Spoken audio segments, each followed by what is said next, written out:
Today I'm going to read to you a homily by the Reverend Rebecca Savage entitled "The Healing is Not Done." She writes, "I play this moment over and over again in my head. The day I heard of the Thomas Jefferson Ball, hosted by Unitarian Universalists in 1993.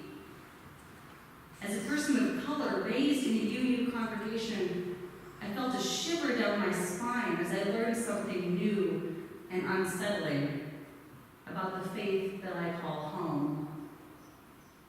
You may be wondering why this gathering of UUs in 1993 struck me as a profoundly memorable and painful moment.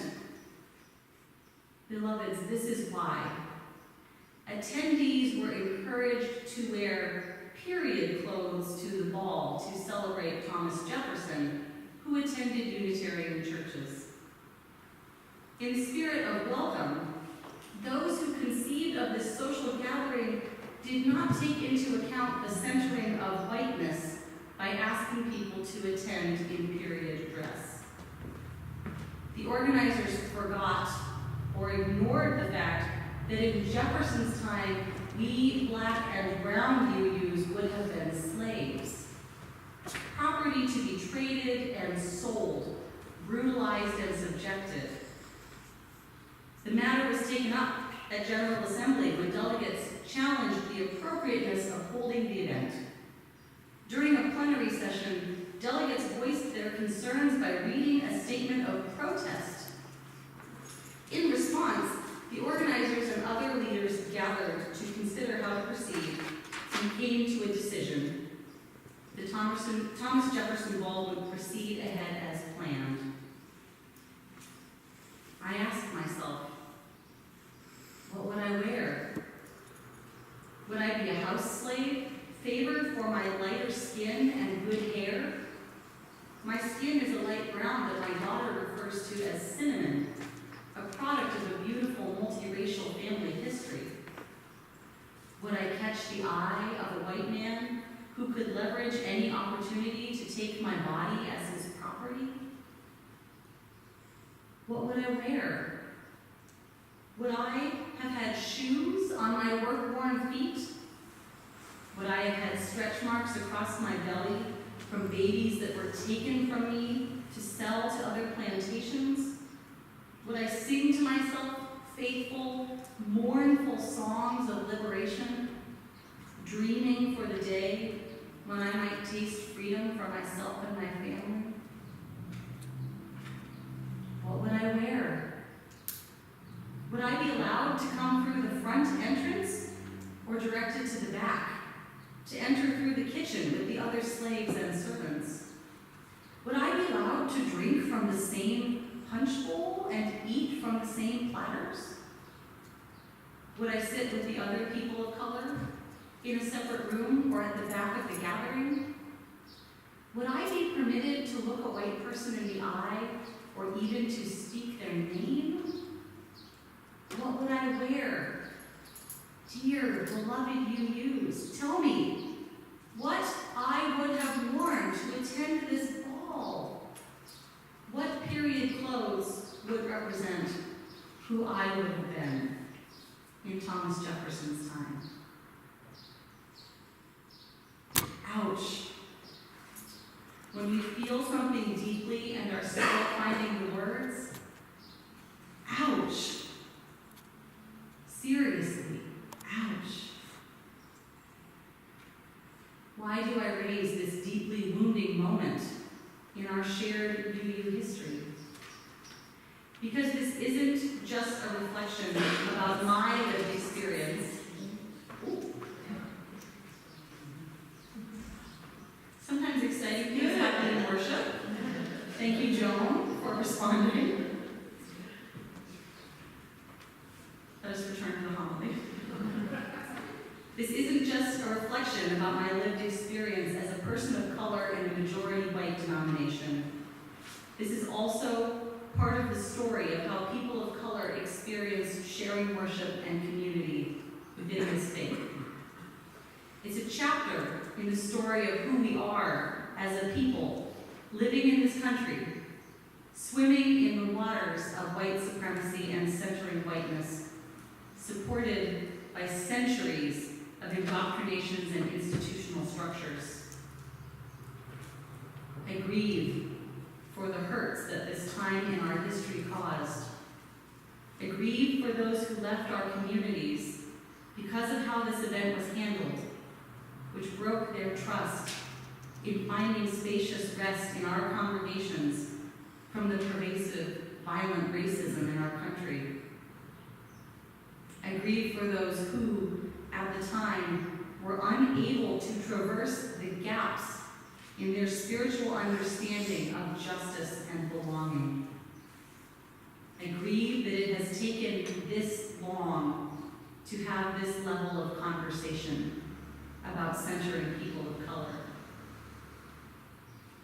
This ball was conceived by well-meaning people, beloved kin of mine and yours, who were able to identify welcome only through the eyes of white privilege. That is the insidious nature of centering whiteness. It denies personhood and the God-given right for all to be fully accounted and welcomed. To put primacy on whiteness as the default setting in how we see and experience our world means that we are being theologically inconsistent. We covenant to affirm and promote the interdependent web of existence of which we are a part, and yet we have devalued the full inclusion of too many. In small ways, this trend emerges when the music and the readings for worship draw primarily from Anglo-European composers and writers, and the paintings that hang in our congregations disproportionately represent our white foremothers and forefathers.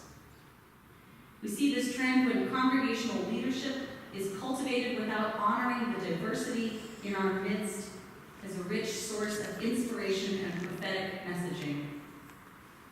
We see this in considering that people of color have been a part of our living tradition for centuries, but our voices have been overlooked, silenced, or outright rejected with hostility. I ignite my flame of justice and shine a light on this scar because the healing is not done.